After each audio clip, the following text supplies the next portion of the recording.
Hi, this is SeaWorld Canada editor Mark Zinkowitz, and welcome to another episode of the podcast.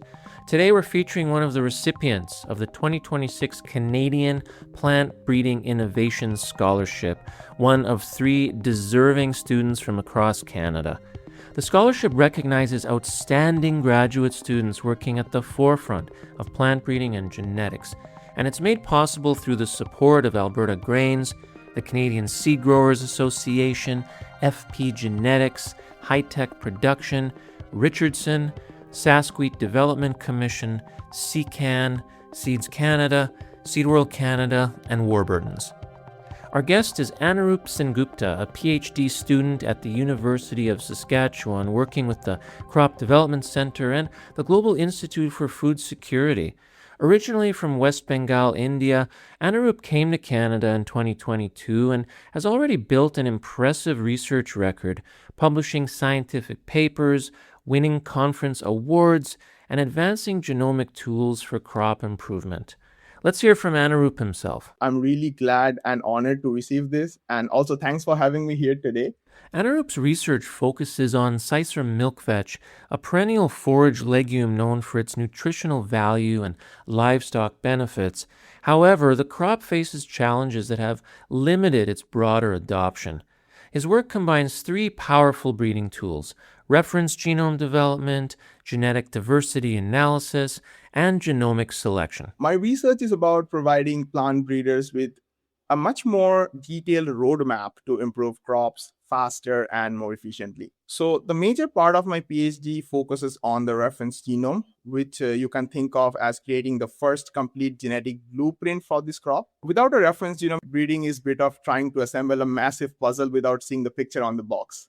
Beyond building that genetic blueprint, Anirup is also studying diversity within Sisera milkvetch populations and applying genomic selection tools that can help breeders make decisions years earlier than traditional methods allow for. So, genomic selection uses DNA marker information and computational models to predict which plants are likely to perform well even before the full field evaluation is performed. So, instead of waiting several growing seasons, breeders can make decisions much earlier, save a lot of time and resources in the breeding program, and help accelerate genetic gains. Plant breeding has always depended on careful observation and field testing, but today's breeders increasingly have access to genomics, artificial intelligence, and massive data sets. Anirup believes the future isn't about replacing traditional breeding, but about enhancing it. So, in a nutshell, I think future of crop improvement would be to combine the strengths of traditional breeding, the breeder's knowledge and expertise, with genomics, AI, and big data approaches.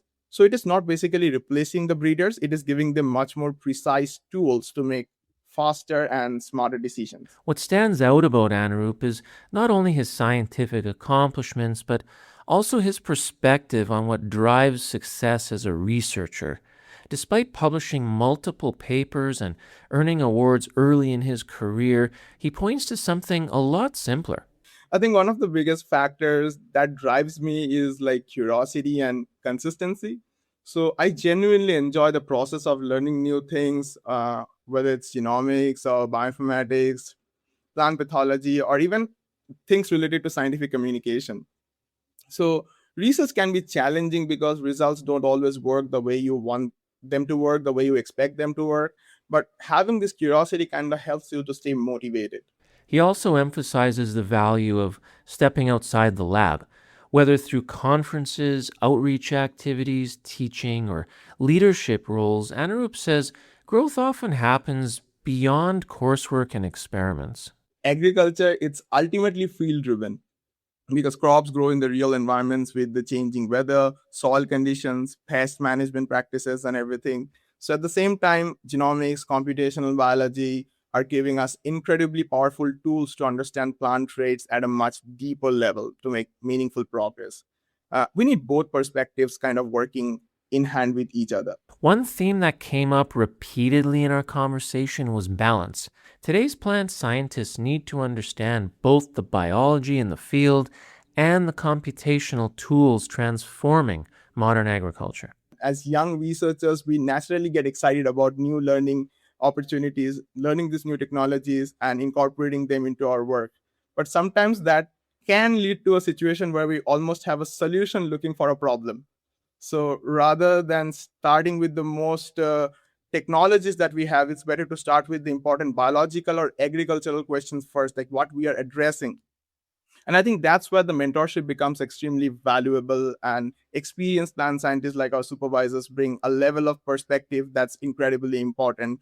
They kind of keep reminding us that technology is kind of like a tool and it's not the final objective of your work. He also shared an observation that many experienced breeders will appreciate. As exciting as new technologies are, researchers have to stay focused on solving real agricultural problems. Research only creates impact when people understand and apply it. As researchers, we often work with highly technical concepts, but ultimately our work affects farmers, industries, policymakers, and students, and the public. So being able to explain research clearly to different audiences is incredibly valuable. Communication is another area where Anirup has invested significant effort through teaching, student leadership, mentoring, and outreach. He believes research only creates impact when people can understand and use it. We are entering a period where plant science is becoming far more precise, predictive, and connected than ever before. So, advances in plant genomics are giving us the ability to understand crops at an incredibly detailed level, from individual genes all the way to how plants interact with changing environments. I think that has enormous potential for the global food security and sustainable agriculture. Looking ahead, Anirup is excited by how rapidly genomics is evolving and becoming accessible for more crops around the world. Plant genomics will not solve everything but on its own, but I believe it would be one of the most important tools that help agriculture people to adapt to those challenges that we are facing in the real world right now.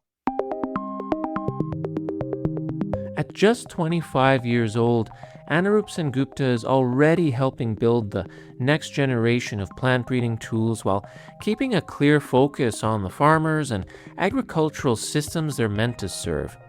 Congratulations to Anirup on receiving a 2026 Canadian Plant Breeding Innovation Scholarship, and thank you to the organizations that make these scholarships possible: Alberta Grains, the Canadian Seed Growers Association, FP Genetics, High Tech Production, Richardson, Sasquatch Development Commission, CCAN, Seeds Canada, Seed World Canada, and Warburton's.